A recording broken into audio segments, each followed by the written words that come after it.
House Social, next to campus at University Commons. Rock Solid Sports, the only show with a home field advantage for UT Athletics. Here's tonight's host.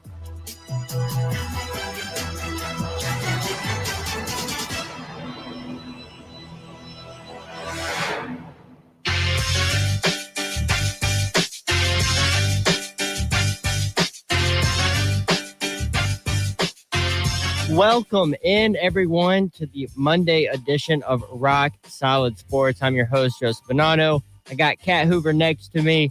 I've got Connor Smith across the glass. And over StreamYard, we don't got anybody at a remote tonight. We got Devin Hoke on StreamYard. We got a lot of ball-filled show tonight. A lot of Tennessee athletics to talk about. Tennessee baseball, Tennessee softball. Just played in their regionals. Basketball news happened over the week, this past week. We're going to get into it all. But before we go anywhere and before we start sharing what we think about everything, we have a very special guest, Mr. Seth Stevenson, the Tennessee leadoff man. We did an interview with him yesterday previewing the Vols and the SEC tournament. So we're going to play that for you guys right now here on Volunteer Radio, 90.3 The Rock Solid Sports. Welcome into Rock Solid Sports. With us today, we are joined by UT Baseball leadoff man, starting left fielder Seth Stevenson. Seth, just off the bat, what does it feel like to be headed into your first SEC tournament? It feels good. I'm super excited. I've dreamed about this since I was a little kid playing in this tournament. And last year at my junior college, we'd watch this tournament and all the SEC games. Every chance we got to. So it's pretty surreal getting to play in it. Yeah, and Seth, just talking about this team this season, you guys have done a whole lot, made a lot of history, one of the best seasons in college baseball history. How does it feel to end the regular season sweeping the reigning College World Series champs on the road? Felt really good. Going to Mississippi, we talked about if we're to say that we're going to go to Mississippi and go 6-0 in the fall and sweep them both on the road, we would probably laugh and be like, that's crazy. Definitely. I just kind of want to ask about your JUCO journey. You went to a college in Texas and, you played JUCO ball for 2 years. What was that like? And what ultimately led you to Tennessee? It was good. The conference I played in was really competitive. And, we had teams like McLennan. They won it all last year. So like Grayson, you got teams on the other side of you like Sanjak and Blinn and just a bunch of really good Texas college baseball players. And most of these kids that you're facing are going to be committed to big time schools. So I think that just getting the reps and being able to play every day helped me, prepare for Tennessee. And then the moment I talked to Coach V coming here, I knew I wanted to come here. So as soon as he offered, I was on board with it. Yeah, absolutely. And we know the kind of draw Coach Vitello can have on players and the impact he can have. What impact has he had on you your first year on Rocky Top? He's taught me a whole bunch. I think one of the main things he's really showed me is that every at-bat matters. And, fighting for a spot out there and competing with such good players is really made me, never take an at-bat off or a pitch off. Because you never know when you won't get that at bat back. So I think that's one thing he's really showed me it's going to help my baseball career from here on out. And Seth, you've kind of been on a little bit of a tear in the past couple of weeks, solidifying yourself in that leadoff spot out there in left field. Just what has this past couple of weeks meant for you and just how you've progressed throughout the season? I think it's just it feels good because we worked so hard and making adjustments as a hitter and just working on what I've been trying to work on and then having success come with it. It's been really, really good for me. You moved from the infield to the outfield. What was that transition like? It's different. But in junior college, I'd say that I think the pop-ups to shallow outfield were one of my favorite plays, tracking them down over my shoulder. So I've always had a pretty good read on balls in the air. So I don't really think it's that hard moving from infield to outfield. I think it's a little bit easier, honestly, kind of just run around and catch a ball instead of having to do a bunch of stuff in the dirt. But, it hasn't been that difficult. But having guys out there like, Drew and Christian Sky and even Kyle Booker that have been there last year and Beck, of course, but just having those dudes in left field with me and helping me out throughout the year, they've been a big help. Just talking about the left field position as a whole this season, we've saw a lot of guys towards the beginning of the season getting out there, getting reps. What was that competition like, throughout the season, and how did that make you stronger? I think it made us all better because any one of those guys could go out and start. I think in any team in the SEC right now and be an everyday guy, and I think we all three know that. And just competing with each other and having that battle, like I said, never taking an at-bat off. I think it's made all three of us better. And, you got Dickey out there too. I know he's hurt right now, but there's another guy that could be out there. So I think having all these good hitters around you and good defensive players has made everything a lot better for each and every one of us. And Seth, kind of taking a look heading into this week when you guys obviously in Hoover now, but as you get set to play, your first matchup's either going to be Vanderbilt or Ole Miss. Just kind of what are the expectations going into the Wednesday's game? Go out there and keep doing exactly what we've been doing. Just go out and compete the best we can and go get a W. Yeah, and Seth, as Joseph mentioned, it's going to be an opponent you guys have already played this season. I played a lot of SEC teams, but Benny and Ole Miss for sure. What's that going to be like playing a familiar foe first game in Hoover? I think it's good because, we've already seen a lot of their arms, both teams, starters and relievers. So whatever they throw at us, we'll kind of have a good idea of what's coming. And we'll get to build on what we already did last time. What would you say Tennessee's edge is in the tournament? I think the depth we have for sure, the pitching and throughout our lineup. I think that we have almost two lineups that could play. And I think that our pitching runs so deep that and the confidence we bring and have right now is going to be the edge for us this week for sure. Yeah. Your confidence has definitely been seen on the field and, just throughout this season, you guys have kind of maybe adopted this villain persona, everyone talks about, uses that word. Do you agree with that sentiment? And do you guys think you are the villains and do you like that? Yeah, I think we like it. I think everyone on the team likes it. No one really cares about what anyone else thinks of us. Everyone's pretty good dudes off the field. So it's just when we're on the field, we're ready to compete and get after it. It doesn't matter really who it is or where it's at. We're just ready to go. So some people, I think that you either really like us or I guess hate us. But I think more people will hop on board if they knew who we really were. So you guys lead the SEC in so many categories. On base percentage, home runs, triples, doubles, OPS. It's crazy what you guys have put together offensively.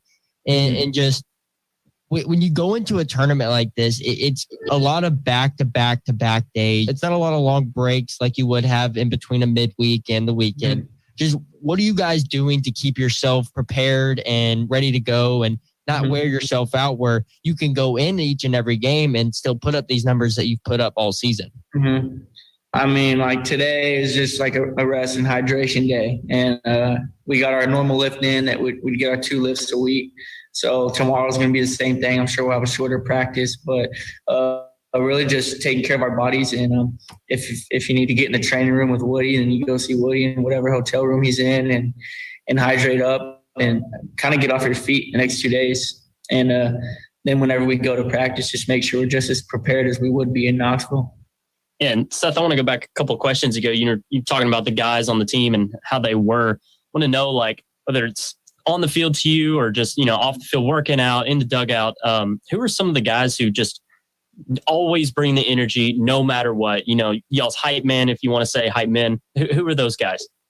I say Drew for sure. Drew Gilbert. He's definitely one of our hype men. You got Seth Halverson, a pitcher that's hurt, which he'd definitely be one of the biggest roles on our team if he wasn't. He's always there. He kind of gives his speeches before the game. He always has something funny or new to say. You got Kavaris Tears. He's a redshirt, and he's with us right now. I think that he could be playing right now. He's really good, actually. But even though he's not, he's always got the energy. And he's always funny and has life in the dugout. And I could go on throughout the list, just people like Hunter Inslee. They don't really get to play that much. Probably will next year. But it is always there and always having fun. And I think those vibes like transfer over to the people that are playing as well. Yeah, and how special is that? You mentioned 3 guys, Halverson hurt, Inslee and Tears, they don't see a lot of playing time. How special is it for those guys to have such a big impact, even though it's not on the field? And obviously y'all's talent is so deep. Yeah, I think it's really special because I think that good things happen to good people. So I think that when they do get on the field, it's gonna treat the game will treat them right, if that makes sense, because they're there every day supporting their teammates. And I know if you're not playing in the game and you're traveling 50-something, 60 games and playing however many games you play here, it's pretty hard to keep energy 9 innings a game. I know it gets exhausting playing, and I've sat the bench just like everyone else at times, and it's just as exhausting sitting the bench. I remember out in Florida, like standing in that sun, it's draining. It could be more draining than playing, I think. And for them to continue to bring that energy and continue to support us and the team, I think it's really big, and I think it's going to be good for them in the long run. And Seth, you're second in the SEC in stolen bases with 20. What do you look for? Like, what's your key to tell you, I'm going to make a move and steal a base here? I just kind of, I'm just ready to run. And if they put me on red, I guess I'm not running. And if I'm on green, I'm trying to run. So if I think I could go on the pitcher, I'm going. And I don't know. I'm really never looking. I guess if the catcher has a hose, then I'll be more cautious. But I'm really trying to just steal on the pitcher. So depending on how quick he is to the plate, it's depending on if I can go or not. So last year, this team, obviously very different look from last year to this year, but this team last year made it all the way to the SEC tournament championship. They fell to Arkansas. Some of the guys that were on that team last year, Jordan Begg, Drew Gilbert, Luke Lipsius, have they kind of given some of the new guys, the freshmen, transfers like you, or have they given you any advice on, what the tournament's like and maybe how to handle yourself and kind of what to expect when you're walking into it? Honestly, no, they haven't. I think they kind of just give that advice by the way they carry themselves and the way they go about things. And I think that we kind of just feed off that. So sometimes it's not really as much of what they have to say, it's more what they do. And I think that they're leaders for us. So they do give that advice in a sense, but nothing's been said about it. It's just how fun it is what they've told us. And Seth, just kind of a fun one here, a little off topic, but what do you think is more fun to watch or the most scary to opponents? Ben Joyce's arm or Blake Burke's bat? Probably Joyce's arm. 105 is like ridiculous. But what do you think when he threw that? Just what were your instant thoughts? I could be mad about like a last day B or something, and I'll be in left field, which isn't good. But and then Joyce comes on the mound, and he's sitting there chunking like 102, 103, and like takes any kind of anger or whatever you're thinking, it takes it away. It's like it's just excitement, like joy. Like it's just so fun to watch and know that we're playing with that guy. So it's really cool. But I also think that you see a freshman walk up to the plate, hitting whatever he's hitting, close to 400 with however many home runs, and it's pretty intimidating too. So I think Blake Burke will hit in the big leagues for sure. I'll throw my card on it. So it's probably pretty intimidating to face that kid as well. Seth, you mentioned some of these guys, and there's some regular season awards that go around in the SEC: Coach of the Year, Player of the Year, Pitcher of the Year, Freshman of the Year, and Tennessee has a good case to go 4 for 4 in those awards. Now, obviously, the odds of them sweeping are pretty low, but just what does that say about this team that you guys could have a player win and a coach win every single one of those awards? It's crazy just because, like you said, you have a few freshmen that can win. Christian Moore's up there. I think it's really just unbelievable to know that we have a team like this and we have so many kids who could, have a chance to play in the big leagues one day. So it's pretty cool. It's a good group of guys. What's made y'all's group so good this year? Aside from the Kentucky series, y'all have been so good on the road, and the postseason. Omaha, Hoover, it's on the road. It's not in Lindsey Nelson. So what makes you guys so good on the road, so fired up when you're playing either at a neutral site or just a true road game? I mean, I think it just goes back to the fall and just like all the work we put in day in and day out with all the coaches. Q's not here anymore, but that definitely made us a lot closer dealing with all Q stuff he put us through. And then just the approach we take to each and every game. It really doesn't matter where we're at. Like I said earlier, we love to play. I think we got 9 guys on the field at all times that just want to be out there and want to compete. So, if we're in Alabama or we're in Tennessee, it doesn't really matter. We're ready to play. So I think that helps. Looking at kind of these, I know it's a little ways away, but looking at these draft boards, you see names like Drew Gilbert, Jordan Beck, Blake Tidwell up there. You realize that your name's in some of those draft boards, just kind of for you going from JUCO to now Tennessee, being the leadoff man, the left fielder, the everyday left fielder. Just what is that moment like for you to see your name pop up? Like, hey, I'm going to be in the MLB one day. I mean, that's been a dream of mine my whole life. Truthfully, I haven't seen my name at all, so I don't even know where I'm at. I kind of try to stay away from that. Got a little taste of that last year at my junior college, and the media and the draft boards and everything. So I kind of saw what it did to my game last year, trying to press and trying to do a little too much and worry about the wrong thing. So I've kind of tried to steer clear of that this year and just focus on winning. And then, if I play my part, then that'll take care of itself as well. So, but yeah, it's a dream of mine my whole life, and God willing, I hope it'll happen. Yeah, man. Yeah, it's exciting times around here with Tennessee baseball. But for you, this year, all the craziness, all the excitement, what has been your favorite moment of this regular season so far? Probably coming back and winning to Florida, a third game. I think we were down by like 3 in the last inning, like down to 2 outs. And we came back and won. I don't know if that's exactly what it was, but I think that was my favorite. I wasn't even playing. I went into pinch run, but that was definitely my favorite part of the year. That's pretty cool. Well, with Hoover coming up, regionals coming up, maybe even super regionals in Omaha as well. I'm sure there will be plenty more moments that'll make your list. And so with that, we appreciate you taking the time. I know you guys and the team are busy prepping for this week. We wish you good luck in Hoover.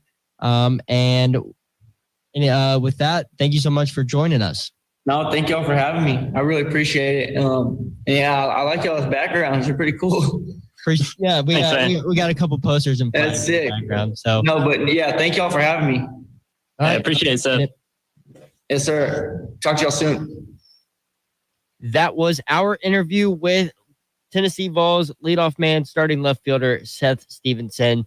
We did that yesterday in preparation for the Vols heading to the SEC tournament, which they will start on Wednesday. They will either face one of Vanderbilt or Ole Miss. And let's just talk about this for a second. Vanderbilt or Ole Miss, like what are the odds that Tennessee gets one of those two teams? And in my opinion, two teams that brought some of the most theatrics to the Tennessee baseball season. I would rather them play against Vanderbilt. Since I'm from Nashville, I in a lifetime, or lifelong Tennessee fan, I'd rather see that matchup more so than Ole Miss. I just think it'd just be very intense. I think it's going to be intense, like regardless of who they play, because you got to remember Tennessee swept both of those teams on the road. So Tennessee was on the road. Tennessee was at their house, and Tennessee swept both of them in kind of embarrassingly fashion, especially Ole Miss, because Tennessee came into Ole Miss ranked 5th. Ole Miss was supposed to be the best team in the country, and they just got embarrassed. I mean, it's going to be an interesting matchup, regardless of who they get. I mean, yeah, both of those teams are going to be out for blood. Like, they want to, try and beat the boys. But, I think since we did embarrass them both pretty badly, who knows what the outcome might be, Personally, I gotta hope that we play Ole Miss just because, Vanderbilt, I think, wants to keep us down as the little brother in the state of Tennessee and the only sport that they can even remotely claim. Yeah, no, I totally get what you're saying about that. Yeah, but like Vanderbilt hasn't really played that well this season at all. Neither Vanderbilt nor Ole Miss has had the season that they were projected as. Those were projected as the top two of the top three teams in the SEC. I think Ole Miss was actually predicted to win the SEC this year. With Vanderbilt, I think in third, Arkansas would have been in second in the preseason. And both of those teams have had their seasons just go completely haywire. You know what it started? Well, for at least Ole Miss, where it started was when they ran into Tennessee. Oh, yeah. They ran into Tennessee, and their season went completely backwards. Well, what I like about our team is right off the bat, we just go at every competitor that we face. Like, we don't let, room for them to come back and try and beat us, And I think, our baseball team is just incredible right now, especially with this past series. Like, that was amazing. Yeah, Kat, I wanted to go off of what you just said there. I didn't realize you were from Nashville. Also, that's fantastic. But I'd like to see them play Vanderbilt as well. Also because it's just a major rivalry, and it's just going to be, and that just elevates it to the next level. And I know we are not huge fans of Ole Miss as of late as a school, but Vanderbilt, that's always just the main thing. And so I would love to see them embarrass Vanderbilt again. Like, why not beat them 4-0? Yeah, absolutely. Yeah, and like Vanderbilt has like always had a great baseball team in the past, and so for this season, them not being as well as they have been in the past, it's just, I don't know. I think it's interesting. It's very interesting to see. Yep. So Vanderbilt and Ole Miss, they will play tomorrow at 4:30 p.m. Eastern. That's I believe that's Central Time down in Hoover. Tennessee will play their game, the winner of that game, on Wednesday at 4:30 p.m. Central Time. And then some of the other matchups: Georgia, Bama. That'll happen Tuesday morning. Florida, South Carolina. That'll happen right after the Georgia game. And then Vandy, Ole Miss, and then Auburn and Kentucky will be the late game tomorrow. So all those are the basically the first round games, single elimination. Once you get out of that, it's double elimination. So if Tennessee were to win on Wednesday, they would play Thursday. They play the late game on Thursday. If they were to lose, they would play the middle game on Thursday. So it's one of the early slots on Thursday. Now, if they lose on Thursday, if they win on Wednesday and lose on Thursday, then they'll play Friday. If they lose twice, they lose Wednesday and Thursday, they'll be done for the tournament, which the thing about Tennessee is, you heard Seth kind of talk about it, is their arms. Last year when they played Arkansas, the one thing that killed them was that when they got to that championship game against Arkansas, they were out of starting pitching. You were basically throwing Cam Sewell out there as a starting pitching. Well, now you got 4 starting pitchers, and the main 3, and Chase Burns, Chase Dollander, Drew Beam. You have Blake Tidwell, who's going to start, and then you have your midweek guys, Xander Seacrest. You have Ben Joyce. You have Camden Sewell, who's got that experience. So you basically right there, just out of those guys, you have 7 guys with starting. You're forgetting experience. Redmond Walsh, and he won't start. I mean, he could finish. I mean, he'd be working more as a closer. But you 100%. That's 7 guys you could start starting games right there, and that's basically 7 games. That's something that no college baseball team has. Like, a lot of guys are going to go out there and they're going to throw their bullpen arm. They're going to throw 2 or 3 bullpen arms in their tournaments, and they're going to be scraping through. Tennessee has got the arms to like make it through and then still have their full bullpen, because all of those guys can go 5-6 innings. So they're going to be working with practically their full bullpen going on. This is what I want to see out of Tennessee in this tournament. I want to see not only them win and look like the number 1 team, but win out. I don't want to see us drop a game, because this is the last opportunity we could even lose a game and really almost be fine without it technically mattering in the long haul. But I don't want that mentality to even be around this team. And then when we talk about what all the arms we have, I don't want Coach Vitello to, like, if someone has a bad outing, I don't want them or him to leave them in too long to try to figure it out. Yes. We have so many arms. Agreed. Someone else will be on. Agreed. Pull them, keep it close, win the games. Like, don't play for tomorrow. Don't play because it's a series. Like, win the games if they're all single elimination. Agreed. That's a great point. And Tony, we've seen a couple games this season where he's made the wrong decision when pulling guys, leaving guys in. And while he's got a little bit of room with that double elimination in the middle rounds, I like your thinking. I think they need to go in there and they need to go for the kill. And you know what? You talk about that mentality of, hey, let's keep doing what we've been doing. Let's not drop a game. That's exactly what they did this weekend at Mississippi State. They went first game Thursday. They blew Mississippi State out 27-2. I mean, just absolutely blew them out. Did not even give them a chance to win. They came back, won the game on Saturday in pretty dominant fashion. And then, it was a closer game, but it was still dominant. Blade Tidwell did a pretty good job Friday night. And then on Saturday, not Blade, Chase Burns. That's what I meant. Sorry, Chase Burns on Friday. And then Blade Tidwell came in and closed the game on Saturday to get the series sweep. So I like this team and what they're doing. And just, you know what? Who cares? Who cares if we've already made it? Who cares if we've already got the 1 seed locked? Who cares if we already got a regional locked? Let's go in and let's go stomp on everybody's throats. That's the mentality of this team. And I think that's exactly what they need to do.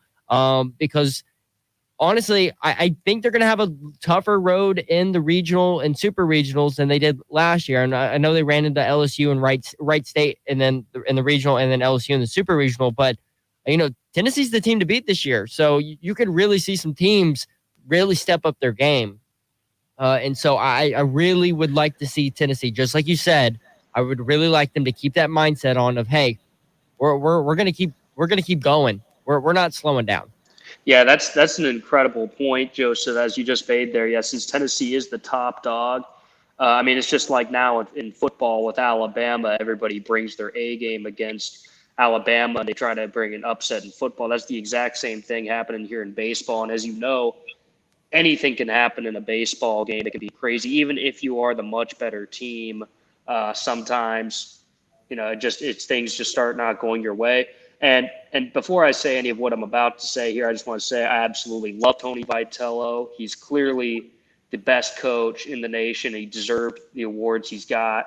But sometimes I think he just gets too, and I love his passion, but I do not want to see him lose his cool here in an intense tournament game and get thrown out of the game, because that's happened before this season in regular season. And if I just do not want to see him do that because they really need his leadership and his coaching out there. And I just don't want to see him, how he gets, get overly emotional and then get himself thrown out of the game. I think that's a recipe for disaster. Yep, it's a good point. He got in trouble last year in Omaha when a little bit. He didn't get thrown out. Another coach, an assistant coach on the bench, got thrown out. Ross Kivett, who's no longer with the team, but for different reasons. He got a bigger and better job moving forward. But yeah, that's a good point. But you mentioned the awards. When we come back after this break, we're going to break down those awards. Tell you what everyone won, who won what. And we're also going to talk about softball and their disappointing end to their season. You're listening to Rock Solid Sports on WUTK 90.3 The Rock. Support for WUTK comes from Fieldhouse Social, the modern sports bar next to campus at University Commons. Fieldhouse Social serves American craft fare such as burgers, wings, and more with high tops around the bar, a separate dining area, and a center lounge with leather chairs and couches in front of their 23-foot LED TV wall for Tennessee and pro sports. Fieldhouse Social is an outdoor patio with trivia twice a week and sponsors Wednesday's Rock Solid Sports. FieldhouseSocial.com. Volunteer Radio remains on the air thanks to support from Tennessee Smokies Baseball, the AA Southern League affiliate of the Chicago Cubs, whose 2022 regular season schedule features 6-game homestands Tuesdays through Sundays at nearby Smokies Stadium in Kodak. against the Chattanooga Lookouts, Mississippi Braves, Birmingham Barons, and more. WUTK's Rock Solid Sports will cover Smokies baseball all season long. SmokiesBaseball.com, and a link is at WUTKRadio.com. 90.3 The Rock proudly brings Knoxville the best in new and classic, independent, and underground music on the Indie Owl. Monday nights from 8 to 10, hosted by former award-winning alumni from the WUTK Music Department and sponsored by Magnolia Records, 1515 North Central Avenue in Knoxville, and the Tomato Head Restaurant on Market Square and in the Gallery Shopping Center. Spinning cutting-edge music from around the world that pushes musical boundaries like noise pop, math rock, slowcore, shoegaze, garage rock, chamber pop, chill wave, and more. The Indie Owl brings you hard-to-find music from the artists that make it to the listeners who love it. The Indie Owl also provides independent artist news and chances to win Tomato Head and Magnolia Records gift cards. Tune in to Knoxville's true independent radio. The Indie Owl, Monday nights at 8, only on 90.3 The Rock, always bringing Knoxville new music first.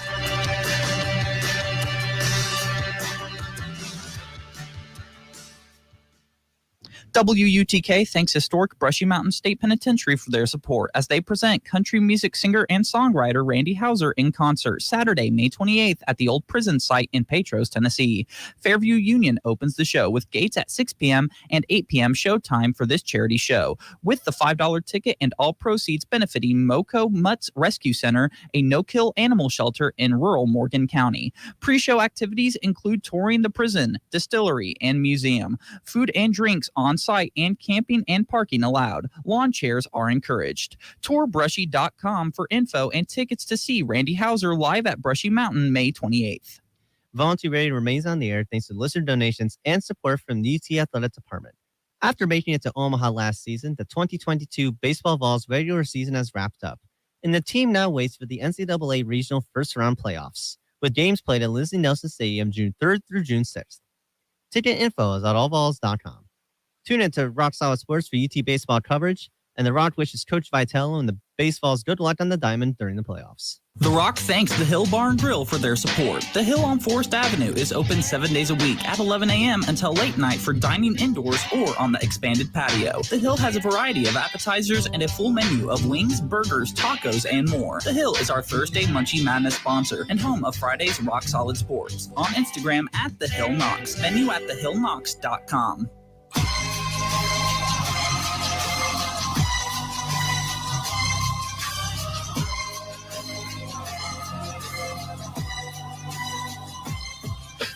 Welcome back, everyone, to the Monday edition of Rock Solid Sports, sponsored by Cool Beans Bar and Grill. I'm Joseph Bonanno. I got Kat Hoover next to me, Connor Smith across the glass, and on StreamYard, we got our man Devin Hoke back at home. And we just got done talking about this Tennessee baseball team and previewing their experience or their trip to the SEC tournament here this week. They'll play on Wednesday, either Vanderbilt or Ole Miss, who will play tomorrow to find out who moves on. But before they even got to the tournament, there was some news with Tennessee baseball regarding the postseason. The postseason awards were announced today, and that list starts off with their head coach, Tony Vitello, winning SEC Coach of the Year. Drew Beam was named the SEC Freshman of the Year. Chase Dollander was named SEC Pitcher of the Year. First team All SEC, Trey Lipscomb, Drew Gilbert, Chase Dollander. Second team All SEC, Chase Burns and Drew Beam. On the All Freshman team, Chase Burns, Drew Beam, and Blake Burke. And then on the All Defensive team, it's Drew Gilbert. Now, you might have noticed I didn't mention one award, and that's SEC Player of the Year. And that's probably because that award went to Auburn's Sonny DeShera and LSU's Dylan Cruz as co-SEC Players of the Year. And you might be thinking to yourself, well, was there a Tennessee Vol better than that? And I think you got to say, yeah, in my opinion, there was, and that was Mr. Trey Lipscomb with the snub. Yeah, it's very sad that happened because Trey definitely deserved it more than like Sonny and Dylan. And, you know, he's been having an incredible season. And the fact that he didn't get that award, you know, it's very sad. Very sad. I'm going to sit over here and say that, first of all, if you're going to make it a two-way award at that point, if you look at their numbers, all three of their numbers are so similar. The only thing I think that you could have possibly looked at with their numbers and given it to the other two over Trey is possibly their OPS and the walks. Yeah. That is about it. Because I know the sheriff from Arkansas, he had like 76 walks if you include his intentional walks and everything else, which is absolutely insane and Trey only had 24. So that is, I think, the biggest discrepancy in the two numbers would be the OPS. And I know Cruz from LSU also had a lot more walks. Well, I mean, like you said, if you look at the stats, like if you look at the pure stats wise, Dylan Cruz is behind Trey Lipscomb in every single category except maybe like three or four. They're tied for home runs. Trey Lipscomb had more RBIs, a lot more RBIs than Dylan Cruz. That's what I was saying. It had to be OPS. Like I couldn't find any other metric that there was a large discrepancy besides the walks and on-base percentage. I mean, like that's had to like okay. So when I was previewing this award, my pick, I knew this. I knew something like this was going to happen. I knew Tennessee had a case for all four awards, but I did not think the SEC was going to give Tennessee all four. One, because it's a political thing. You can't give one school all of the awards. Yeah. And even though Tennessee was deserving and had players deserving of all the awards, because let's be honest, Trey Lipscomb was the best SEC player in the league this year. I mean, let's be honest. Very hard to argue. Yeah. I mean, Sonny DeShera, if he had to co-own, I would have picked Sonny DeShera to co-own. But my pick, because of that situation, that there was no way that they were going to give Tennessee all four awards, I was gonna say it's Sonny DeShera's right out. Now that they co-owned it with Dylan Cruz from LSU, that's what bothers me too. Yeah. I mean, it doesn't make any sense. I mean, Trey Lipscomb was way better than Dylan Cruz this year. 100%. Made way more of an impact. It doesn't make any sense. It was a huge snub. Yeah, that's pretty ridiculous. I mean, the only thing I was going to say is, well, their only case for that is maybe they're just going to try to say, look, these two guys had more of an impact to their teams being good. Tennessee's such a deep and overall such a talented team across the board, that the whole team should win the MVP. But these guys really, more carried their teams. But that's not really fair though, really, even still. But that's probably the only argument they could make. You ever heard of a team having too much talent? That's exactly what I was just Literally. thinking. Yeah. I mean, that's exactly what Tennessee has, too much talent. Because let's go through these awards. Coach Tony Vitello, who was the only person I think that might have competed with him was the guy from Texas A&M, their head coach. But Tony Vitello, come on. Dave Van Horn won it last year after Arkansas had that historic season. There's no way they're not going to give it to Tennessee, who had one of college baseball's most historic season. Literally. Then you go to Drew Beam, freshman of the year. Name one memorable freshman in the SEC that's not at Tennessee. You got me there. I can't think of any.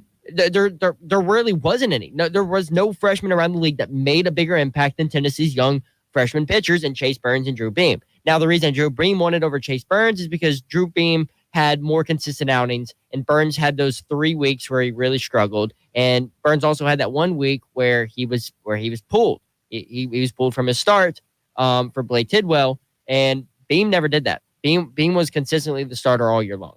Moving on. Chase Dollander is pitcher of the year. Yeah, he got hurt for about 2 weeks, but he came back. He came back fresh as ever, undefeated as well. Exactly. Yeah. His first year in the SEC dominated every single opponent he played. Every single opponent he pitched against in the SEC non-conference, except Baylor. Baylor's the only one that jumped on him. That was really, really early in the season. Mm-hmm. That was at that tournament down in Texas. But Chase Dollander, most dominant pitcher in the SEC. I mean, 100%. I can't really think of a name. Maybe Preston Johnson from Mississippi State, who led the SEC with 117 strikeouts. But that's really the only part where he excelled. I don't see another pitcher of the year. So they couldn't give Tennessee all 4 awards. Trey Lipscomb got the short end of the political stick, and that race was so close. The SEC could afford to give it away to somebody else. Well, I think Trey Lipscomb might come into this this tournament just out swinging, because I bet he's mad that he got snubbed. I hope he's mad, because he needs to prove that he deserves that award. And so hopefully, he comes in swinging away, playing the best as he can. Yeah, absolutely. And while Trey Lipscomb and the Vols look to have some postseason success, a team on this campus whose postseason was cut short, the Tennessee Lady Vols softball team, fell to Oregon State in a doubleheader yesterday. They got swept in a huge upset to be eliminated from the regional and the NCAA tournament as a whole.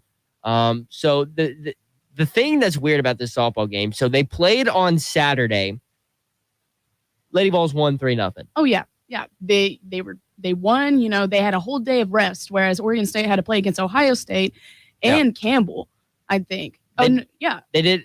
They didn't play Campbell. They played Campbell on we played Campbell on Friday, but they played against Ohio State, which they beat on Friday. Yeah. So they played the entire day on Saturday and then came back on Sunday and played against us. And we had a whole day of rest after we played against them. Yeah. So on Sunday, the Lady Vols got swept. They lost 8-2 in game 1, and then they lost 3-1, I believe, in game in game 2 on Sunday.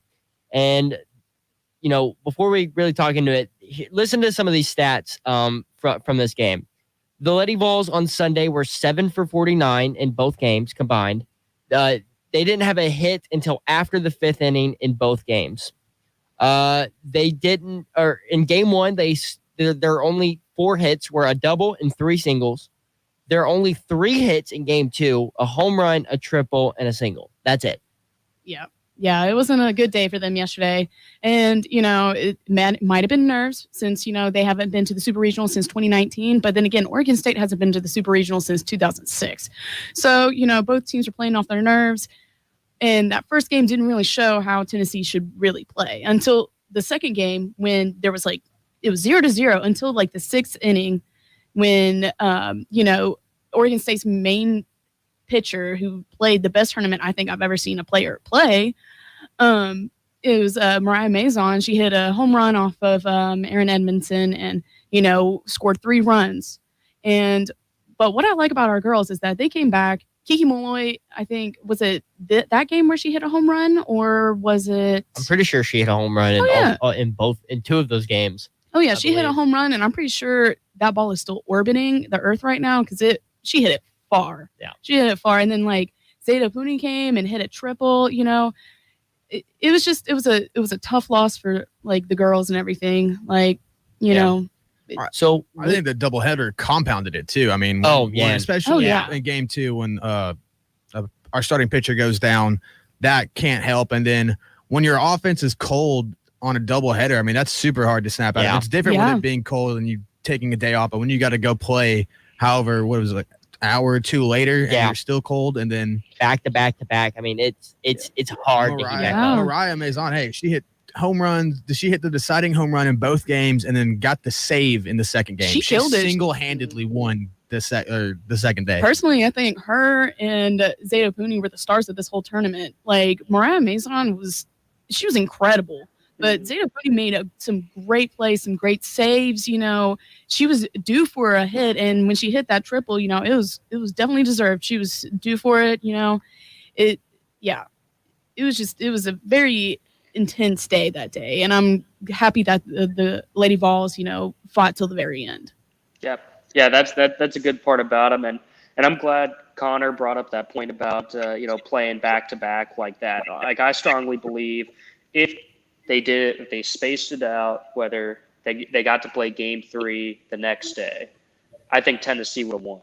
But because they had to play back to back like that, and game 2 went so badly at the very end of game 2, because it wasn't like a lot of that was at the end of the game, not the beginning of the game. It was good pitching until that, yeah. But here's the thing about that last game, though.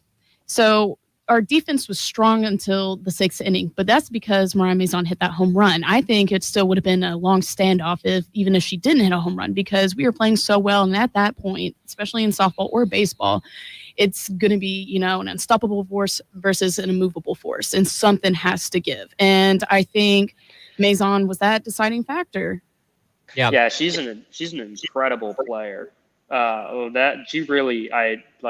again, as we were just talking about with like SEC players of the week, and we were talking just a little bit ago about Sonny and Dylan Cruz, like, you know, carrying their respective teams. She literally carried this Oregon State team. Like, she should win some kind of major award for that, because she literally I mean, they've got some other good players, but she really is special talent. And you know, and it is unfortunate that Tennessee loses to an unranked team, but Oregon State is a good team, and they have a good record.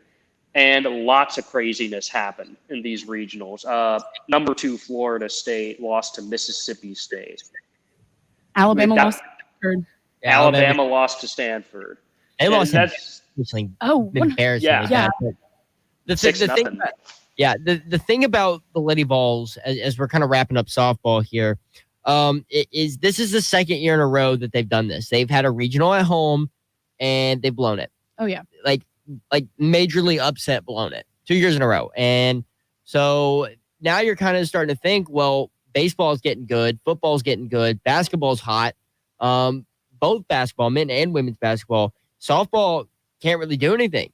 Is it time for Karen Weekly? Is it time for Danny White to find someone else? I don't think so. Karen's been there for forever, honestly. And I still think that she's doing good. It's just, you know, one, it was hot this week, and it was unbearably hot. And then also, you know, with the past couple of years have been really tough. And so, you know, you can't ever like determine on how the girls are going to feel on game day. You know, it's just sometimes things go your way and other times it doesn't. And, you know, the girls, I keep on saying, like, the girls fought to the very end, and they wanted it. They wanted a win. They wanted to come back this weekend and play in the Super Regionals. And what I will say is, to why you said that, Joseph, I mean, Ralph Weekly, your husband, I mean, he retired this season. Yeah. When he did that, I was like, okay, pretty soon. I think Tennessee's just going to wait for Karen to retire, and they'll find a new coach after that. And I think it probably will be soon, sometime in the next couple of years, maybe 3 years at max. I think because she's still doing, to Kat's point, she's still doing a really good job. And the team still finished like in the top 15 in the regular season. But You know, at the end of the day, you know, this is still a at some point you do have to make it to the next level.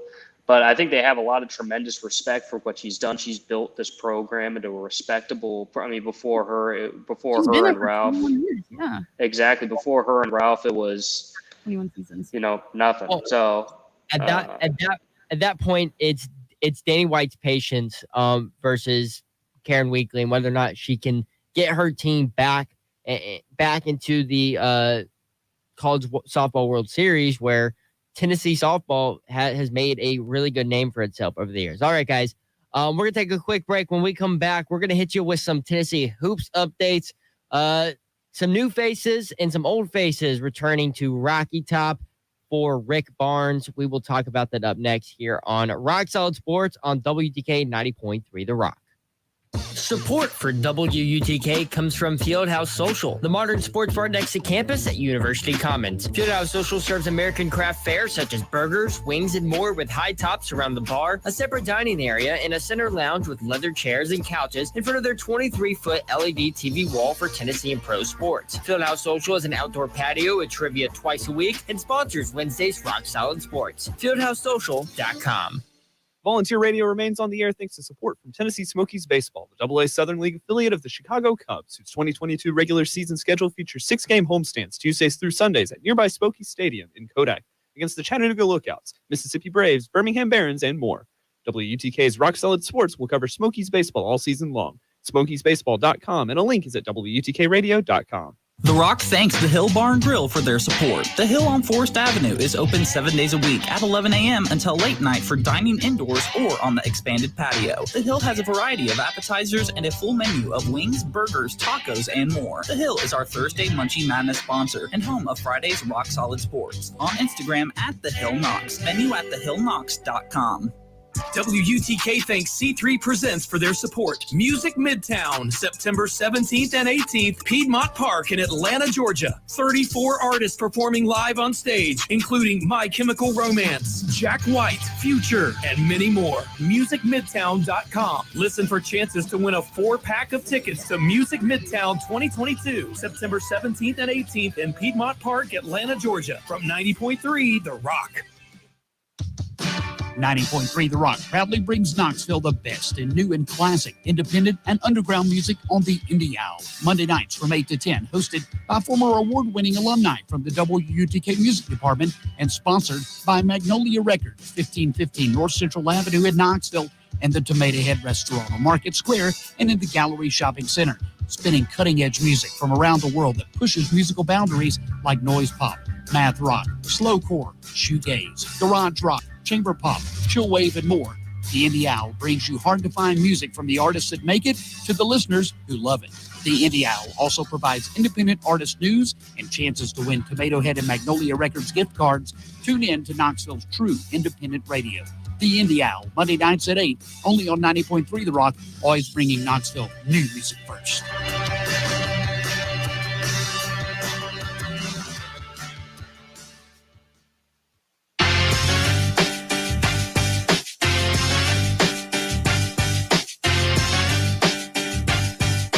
Welcome back into Rock Solid Sports, everyone. I'm your host, Joseph Bonanno. I got Kat Hoover next to me, Connor Smith across the glass, and Devin Hoke on StreamYard.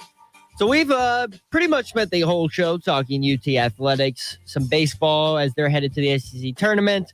Softball as their season unfortunately ended in Knoxville's regional tournament to Oregon State.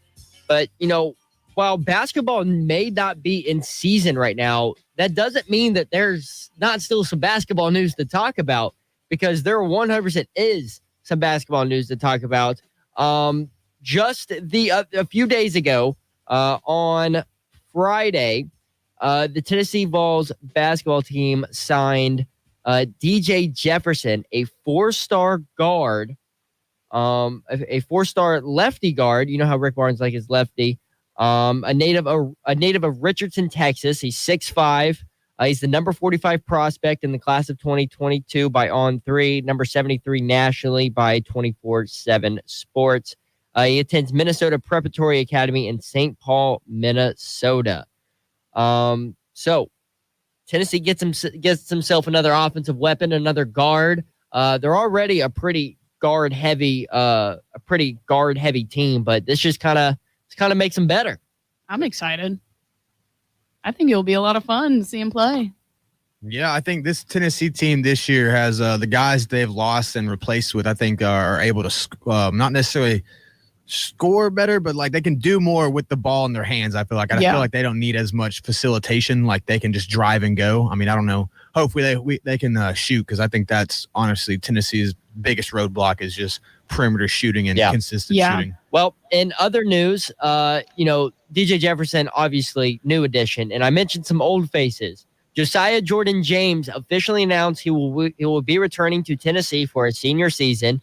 He announced it on Twitter the other day, and which is, I think we all kind of expected that to happen. He went through the NFL pre-draft process, didn't get an invite to the combine, NBA, probably didn't get any hope in the draft, which the NBA draft is so tough to be drafted in. But so he will be returning, and so now we will wait Santiago Vescovi's decision, which more than likely he will be coming back, but no official word yet. And just real quick, let me run through what this Tennessee roster might look like, and then we'll kind of talk about it just for a second. So guards, B.J. Edwards. Then we have the transfer from Indiana State, Key, Zakai Ziegler, Jemai Meshack, Vescovi for returns, Josiah Jordan James, and then some walk-ons in Solak and Kent Gilbert. Forwards, Olivia Kamwa, Jefferson. Then you have Julian Phillips, Jonas Adu, and Euros Plazvich. That is what the roster is sort of looking like right now, assuming no more additions are made. and no more reclassifications happen. So what do we guys like about that roster, and what are we thinking about it heading into the 2022 season? I absolutely love the physicality of the front court. That's what I think is going to be great. And of course, with Rick Barnes coaching it, I mean, I think we kind of know what that's going to expect there. I'm excited to see what Incom was going to do coming back from injury. He was just starting to hit his role and stride, and then he tragically suffered that bad injury. But obviously, with all this time to recover, I think he'll be perfectly fine heading into next season.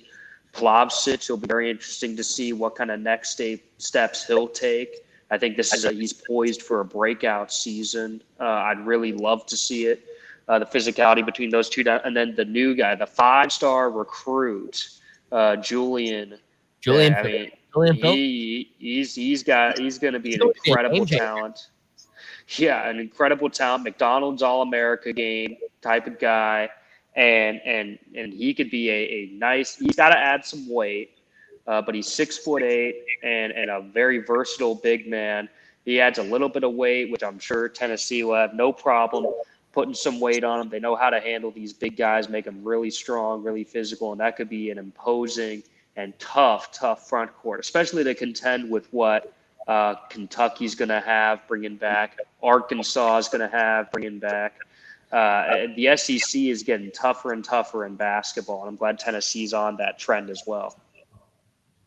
Yeah, I got to say, I think this team may have some up and downs at the beginning of the year, just with new players figuring out the roles, people coming back from injuries and, figuring out the college game. But I think this team will round into shape because Rick Barnes always does that. So I think this team will finish really strong, but maybe a little bit of ups and downs at the beginning, but still a really strong team. Absolutely. I mean, it'll be exciting to see what Rick Barnes does. Obviously, the loss of Kenny Chandler, Brandon Huntley Hatfield, that's going to hurt the team. John Fulkerson, too. But with Josiah coming back, Vescovy probably coming back, and just what Rick Barnes has been able to add, I have no doubt in my mind that Tennessee will find itself back in the NCAA tournament, and hopefully there'll be a different outcome than there was this past year. All right, guys. This has been Rock Solid Sports Monday edition, sponsored by Cool Beans Bar and Grill. For Devin, Connor, Kat, myself, have a great rest of your night, and we'll see you on Friday.